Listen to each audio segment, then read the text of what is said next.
I'm going to put about half of it in each sheet pan, and I'm going to go ahead and spread it a couple different ways. We're going to use the offset spatula for part of it. I've also got a pastry bag ready to go to do the other half, and we'll see how it goes. I find I lose more volume with my pastry bag than I do with the spatula, but you can do it either way. Both ways do work. Yummy. How much will this weigh? Not much. It does almost double in volume, but remember, it's only 3/8 of an inch thick. When you're doing it with your spatula, what you have to do is you have to make sure to go to the corners first, and you never pick up at the corners. So a lot of people want to pick up their spatula and move, go around the corner, because the paper will lift. And if the paper lifts, what will happen is it'll pull up and it'll fold over and make your life difficult. So you go down to the corner, come around the corner, do that 90-degree turn, go down around the corner. I think you'll find this is the most efficient way to get good coverage and get it even, is to go for your corners and your sides first. Worry about the middle later. So, what did you say? It's more like cake or cookie or what?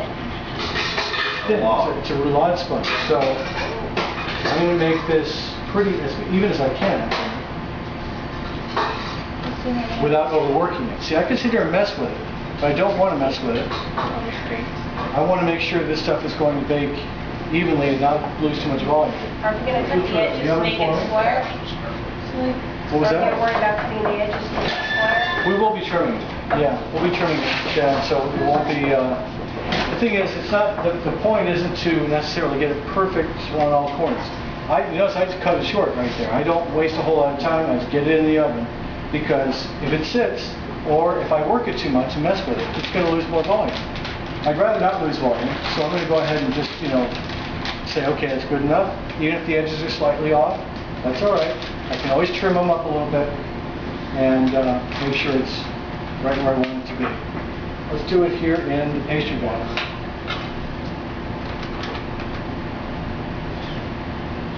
Oh, Nelly. Woo! Woo! Yummy.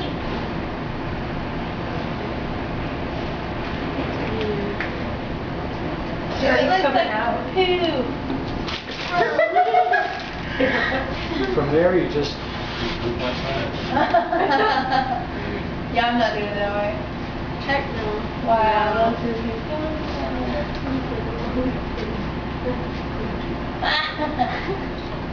What are we feeding that dog? Oh my God. Turnip greens. Turnip greens. Right, the idea of doing it this way is to get it very even, trying to get the thickness right. Now let's go ahead and... Yeah. Yeah. Did anybody use the piping bag the other day? a couple people tried. Try. Yeah. Try. Being the operative word. Yeah, a couple people tried it. I don't see any positives to using the bag. Not at all. Maybe it'll Crushing bubbles. from overworking it. Crushing Be gentle. bubbles. But you're also squishing the bubbles. Yeah, when you're shoving it through an orifice like this, it has to go down here, get through that piping tip.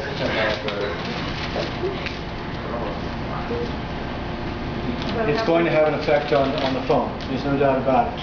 But this foam can handle it if you need to do that. You would use the pipe pick like ladyfingers, right? Yeah, when I do ladyfingers, what I'll do is I'll put this stuff down. There's also a special comb you can buy that's 18 inches wide, and you just put it in there. It has these scallops in it. It's just the perfect size for ladyfingers. And you draw it across, and it makes the ladyfinger shape for you in the oven. You get these beautiful, perfect ladyfingers. Whoa. Now they're all 24 inches long, so you then cut them to the size you need, and line your pan whether to make a charlotte or to make a tiramisu. So it's really wonderful and easy. I still have some more in here, so I'm going to go ahead and just put it on here and spread it around a little bit with my spatula. Just like all cake foams at the end, if it's the end, it's going to look a little different than it will in the very beginning. I have a question. Yes. Why does from here, it looks, never mind. It looks like the stuff coming out straight out of the bowl was lighter than the stuff that you piped? Is that just Like a lighter color? There could be a reason for that. What could be happening is that you're seeing more air bubbles in the stuff in the bowl than out here. This might have been a little more worked because it went through that piping bag. So that can have an effect on things. Now, because I didn't cover this whole thing, it's not a total loss. I'll bake it anyway, and I'll use what I can. Remember that when you're doing roulade, you're going to have some losses. Right? You're going to have some losses. Some of it you're not going to be able to use. And if that's the case, that's fine. Just use what you can. When you're using this material to make little cakes, like little individual mousse cakes, things like that, and you need to cut out little circles, nobody's going to know whether you had a perfect roulade cake or not. It's just, all they see is the little circles you cut out. And then you layer those inside of a mousse cake, or you put them inside of glasses. I've used little layers of cake inside of a champagne glass, and all there is little layers of cake, you know. But this is where it starts, is with the roulade sponge. This one will go in the oven too. How much does it increase in size? Like, It'll bump up about 50 to 75% taller. oh, good. We're going to judge this not just on time, but on how it feels. It should feel firm and bouncy to the touch. It should bounce right back for you. If any area of your cake is starting to get crusty on the edges or tough, time to pull it, because that means those edges are starting to overbake. And those areas you simply won't be able to use for the roll-up, for any sort of roulade. When you want to roll it up like this and get it rolled, it's got to be flexible and moist. So after it comes out, what we're going to be doing is I'll put it over here to cool. I'll let it cool down, and then we're going to be turning these over. I'll show you this process a little bit later. Turning them over to get the paper off of them and keeping them moist, keeping them away from too much air for too long. Because otherwise they dry out, they start getting crusty, and they'll just crack. Because according to the recipe, it says to get them off the baking sheet as soon as possible. That'll help stop the baking process. It's rather cool in here now. So if you want to get them off of your pan quickly, what you do is go around them with a paring knife or with a small spatula. Then if you do it by yourself, grab onto the paper or grab onto the edge and pull the pan one way and pull the paper the other. So it just kind of comes out onto a cool table. That'll stop the baking right away. I'll be pulling mine out in just about 8 minutes or so, and a lot of you guys will see. I'll have it up here on the camera so you can see me pull them out. I'll pull them out, and then what I'll do is I'll be taking those, letting them cool enough, and I'll flip them over onto another piece of paper upside down. So the backing paper is up now. But on that paper, we're going to put a little bit of sugar, a little bit of granulated sugar. What that's going to do is form little ball bearings that kind of keep things from sticking. If you put down some granulated sugar, each one of these little crystals, and if you rub your hand, you can feel the ball bearings, you know, all the lubrication it provides. So it's going to help keep your cake from sticking to the paper. It's going to help keep your cake sticking to the cake. And this is how we store it when we're sorting in the freezer.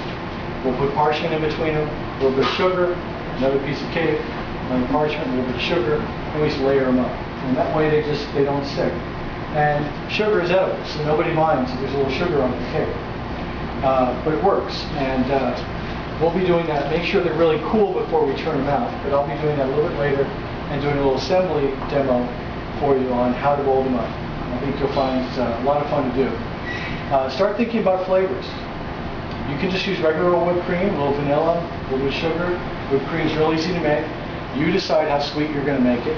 I think that there are some people that like having plain whipped cream with no sugar at all because the cake's already sweet.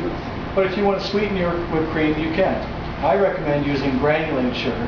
Powdered sugar has cornstarch in it, and sometimes that will make your whipped cream fall. Yeah. What about sugar substitute? Sugar substitute.